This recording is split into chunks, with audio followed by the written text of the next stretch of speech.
세상에 이런 며느리가 있다는 걸 저는 그날 처음 알았습니다. 설날 아침 저는 새벽 4시부터 일어나 전을 부치고 갈비를 삶았습니다. 손이 부르트도록 만든 음식을 며느리는 차 트렁크에 실었습니다. 어머니 시댁에서 먹을 거라서요. 웃으며 말하더군요. 그런데 2시간 뒤 전화 한 통이 왔습니다.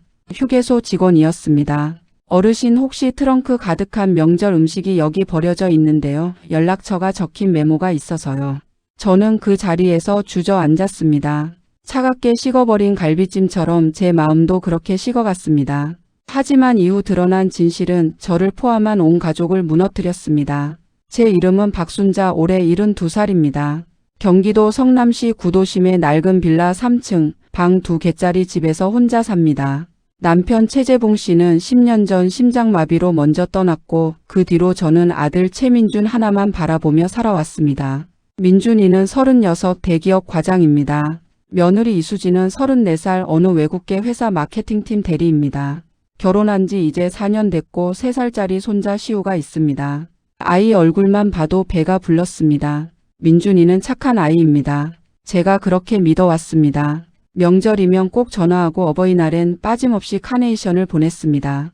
물론 직접 오진 않았지만 바쁜 세상이니까요. 그렇게 이해했습니다. 수진이는 처음부터 좀 냉랭했습니다. 말수가 없고 웃을 때도 눈이 웃질 않았습니다. 그래도 뭐 요즘 며느리들이 다 그렇다고들 하니 저는 맞춰가려 노력했습니다. 이번 설이 유독 힘들었습니다. 고관절이 안 좋아서 오래 서 있기가 어려웠거든요.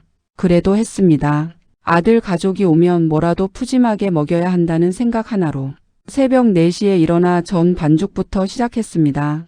동태전, 녹두전, 호박전, 갈비찜은 전날 밤부터 재워뒀습니다. 잡채는 당면을 삶아 각각 볶은 채소랑 섞었습니다. 식혜도 끓였습니다. 어머니 이렇게 많이 하셔도 돼요? 수진이가 들어서자마자 한 말이었습니다. 반가워서 한 말인지 귀찮다는 뜻인지 저는 읽을 수가 없었습니다. 괜찮아. 민준이 좋아하는 거 다 했어. 저는 웃었습니다. 민준이는 들어오자마자 시우를 바닥에 내려놓고 핸드폰을 들여다봤습니다. 수진이는 가방을 소파에 올려놓더니 욕실로 들어갔습니다. 시우만 저한테 왔습니다. 그 조그만 손으로 제 치마를 잡았습니다. 할머니 나 배고파. 그 한마디에 새벽부터 흘린 땀이 다 씻기는 것 같았습니다. 식사가 끝나고 수진이가 말했습니다. 어머니 음식 많이 남았는데 저희가 가져갈게요. 시어머니 혼자 드시기엔 너무 많잖아요. 나름 배려하는 말 같았습니다. 저는 감사했습니다. 남은 음식들을 용기에 나눠 담았습니다. 갈비찜 2통, 전 2봉지, 잡채 1통, 식혜 2병. 수진이가 트렁크에 차곡차곡 실었습니다. 민준이는 시우 카시트 고정하느라 바빴고요. 어머니 잘 계세요. 수진이가 차 문을 닫았습니다. 민준이도 손 한번 흔들고 탔습니다. 저는 빌라 계단 앞에 서서 차가 골목을 빠져나갈 때까지 바라봤습니다. 그리고 혼자 상을 치웠습니다. 그날 저녁 설거지를 마치고 문득 이상한 감이 들었습니다. 수진이가 가져간 잡채 용기 제가 새로 산 밀폐 용기였는데 돌려보내겠다는 말이 없었습니다. 사소한 일입니다. 그런데 왜인지 그게 마음에 걸렸습니다. 그 이유를 저는 그날 밤엔 몰랐습니다. 전화는 오후 5시 반에 왔습니다. 여보세요, 혹시 박순자 어르신이세요? 저 죽전 휴게소 직원인데요. 어르신 성함이랑 번호가 적힌 메모지가 있어서요. 혹시 음식 두고 가신 거 아닌가요? 저는 처음엔 잘못 걸린 전화인 줄 알았습니다. 음식이요? 네, 갈비찜이랑 전이랑 큰 가방에 가득이요. 쓰레기통 옆에 놓여 있었는데 메모에 연락처가 있어서 전화 드린 거예요. 저는 전화기를 쥔 손이 떨렸습니다. 죽전 휴게소면 성남에서 용인 방향입니다. 민준이 집은 수원인데 그 방향에 있는 휴게소입니다. 아들 가족이 지나갔을 휴게소입니다. 메모지에 제 이름과 번호가 적혀 있었다고요. 저는 아직도 이해가 안 됩니다. 왜 메모를 써놨는지. 일부러 알리려고 한 건지 아니면 실수로 버린 건데 찜찜해서 메모를 남긴 건지. 그날 밤 저는 민준이한테 전화했습니다. 2번 울렸는데 끊겼습니다. 3번째 전화에 받았습니다. 엄마 왜? 민준아, 죽전 휴게소에서 전화가 왔다. 잠깐 침묵이 흘렀습니다. 아, 엄마 그게 음식 버렸어? 또 침묵. 수진이가 차에서 냄새 난다고. 시우도 멀미한다고 해서. 저는 더 이상 말을 잇지 못했습니다. 목이 막혔거든요. 엄마 미안해. 그냥 버리면 될 걸 냄새가 심해서. 혜화 어머니한테는 음식 안 가져갔어요. 혜화 어머니. 수진이 친정어머니를 말하는 거겠죠. 저는 전화를 끊었습니다. 그리고 한참을 빈 식탁 앞에 앉아 있었습니다. 아까 치우고 행주로 닦아놓은 식탁. 민준이 앞에 놓았던 갈비찜 자리가 어딘지 저는 알 것 같았습니다. 왜인지 모르게 손이 그 자리를 쓸었습니다. 20년 전 남편이 살아있을 때가 떠올랐습니다. 명절이면 이 식탁에 5명이 둘러 앉았습니다. 시아버지, 시어머니, 남편, 민준이, 저. 좁아서 팔꿈치가 부딪혔지만 그래도 웃었습니다. 이제 저 혼자입니다. 그리고 제가 새벽부터 만든 음식은 휴게소 쓰레기통 옆에 있습니다. 그날 밤 저는 밥을 먹지 않았습니다. 먹을 수가 없었습니다. 냉장고에 남겨뒀던 갈비찜이 있었는데 뚜껑을 열었다가 도로 닫았습니다. 며느리가 냄새 난다고 했던 음식. 그걸 제가 혼자 먹어야 한다는 게 갑자기 너무 서러웠습니다. 사흘 뒤 카카오톡 메시지가 왔습니다. 수진이한테서. 어머니 죄송해요. 시우가 차에서 많이 힘들어해서요. 다음엔 잘 챙길게요. 저는 읽었습니다. 답장은 하지 않았습니다. 그런데 그 메시지를 몇 번이고 다시 읽었습니다. 다음엔이라는 말이 마음에 걸렸습니다. 다음엔 챙기겠다는 건지 아니면 다음엔 더 잘 처리하겠다는 건지. 저는 그게 무서웠습니다. 사건이 터진 건 열흘 뒤였습니다. 민준이 친구 경태 엄마한테서 연락이 왔습니다. 우리 동네 카페에서 차 한잔 하자고요. 경태 엄마 이름은 오미숙, 저와는 민준이 어릴 적부터 아는 사이입니다. 카페에 앉자마자 미숙이가 말했습니다. 순자야, 나 너한테 할 말이 있어. 근데 말해도 될지 몰라서. 저는 가슴이 철렁했습니다. 수진이가 민준이한테 이혼 얘기 꺼낸 거 알아? 저는 커피잔을 내려놓았습니다. 경태가 민준이한테 들었대. 작년부터 수진이가 이혼 얘기를 몇 번 꺼냈다고. 민준이가 말리고 있는 거라고. 저는 한동안 아무 말도 못했습니다. 왜요? 왜 이혼을 하려고요? 미숙이가 조심스럽게 말했습니다. 경태 말로는 수진이가 시어머니 부양 문제 때문에 스트레스를 많이 받는다고. 어머니가 고관절 수술 받아야 할 것 같다고 민준이가 말했다잖아. 그게 큰 비용이 들잖아. 그 순간 모든 게 연결됐습니다. 음식을 버린 것, 연락을 줄인 것, 차갑게 굳어있던 수진이의 얼굴. 그 모든 것들이 하나의 선으로 이어졌습니다. 나 때문이었습니다. 제가 짐이었던 겁니다.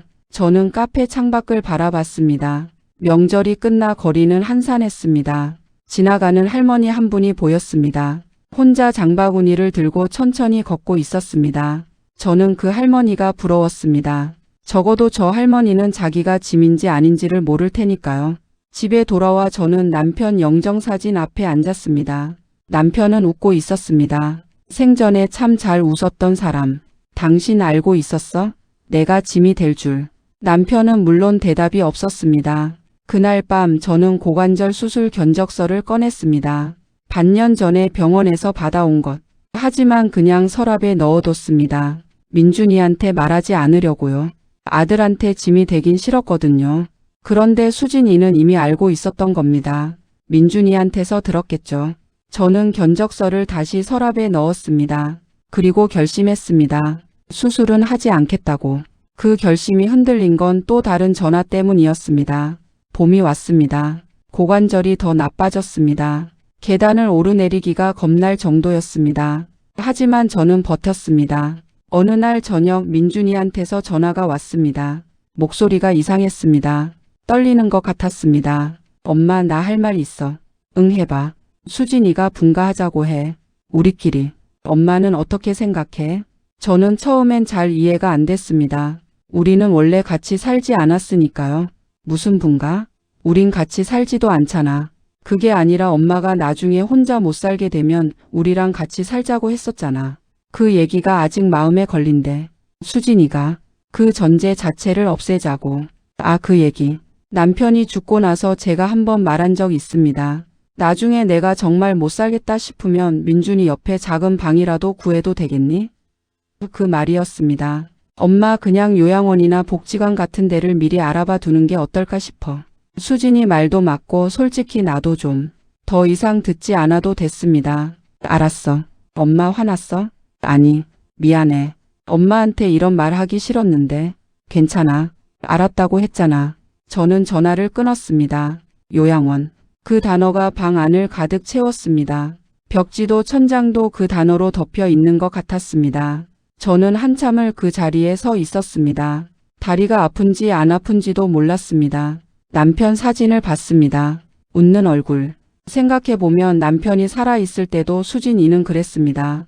명절에 와서 2시간 있다가 갔습니다. 항상 무언가 이유가 있었습니다. 시우가 어리다. 수진이가 피곤하다. 민준이가 내일 출근이다. 저는 이해했습니다. 다 이해했습니다. 그래서 아무 말도 안 했습니다. 그런데 결국 요양원이었습니다. 저는 눈물이 나지 않았습니다.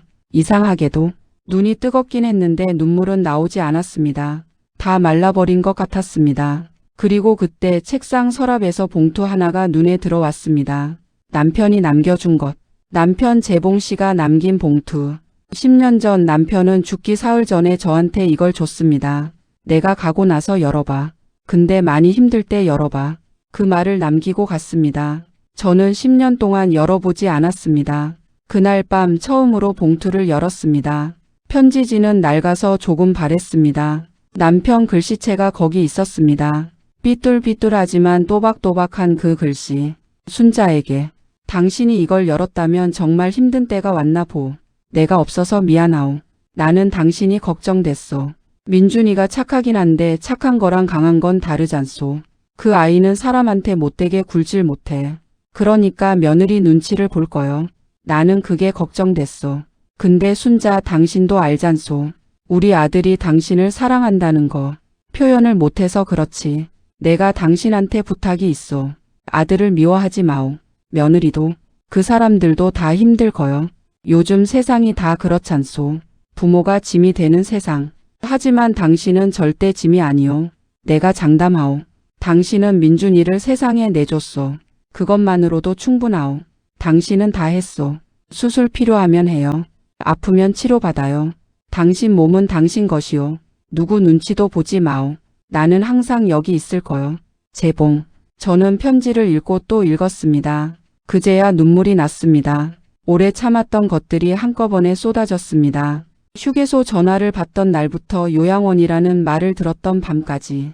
전부 다. 한참 울고 나서 저는 핸드폰을 들었습니다. 민준이한테 전화했습니다. 엄마? 민준아, 엄마 수술 받을 거야. 응? 고관절. 아파서 오래 못 버틸 것 같아. 수술비는 엄마 모아둔 거 있어. 걱정 안 해도 돼. 잠깐 침묵. 엄마 내가 보탤게. 얼마 필요해? 저는 그 말에 다시 눈물이 날 뻔했습니다. 그래도 참았습니다. 됐어. 엄마가 할 수 있어. 엄마, 민준아, 수진이한테 잘해. 그 사람도 힘들 거야. 알지? 또 침묵. 응 엄마. 미안해. 미안하긴. 네가 뭘. 저는 전화를 끊고 창밖을 봤습니다. 봄비가 내리고 있었습니다. 가로등 불빛 아래로 빗줄기가 하얗게 빛났습니다. 남편은 이걸 알았던 걸까요? 제가 이 밤에 이 창가에 서 있을 걸. 저는 중얼거렸습니다. 당신 고마워. 그리고 생각했습니다. 사랑은 때로 10년을 기다려옵니다. 봉투 안에서 낡은 편지지 위에서. 그녀는 그제야 깨달았습니다. 사랑은 늘 너무 늦게 온다는 걸. 하지만 늦게 온 사랑도 사랑이라는 걸.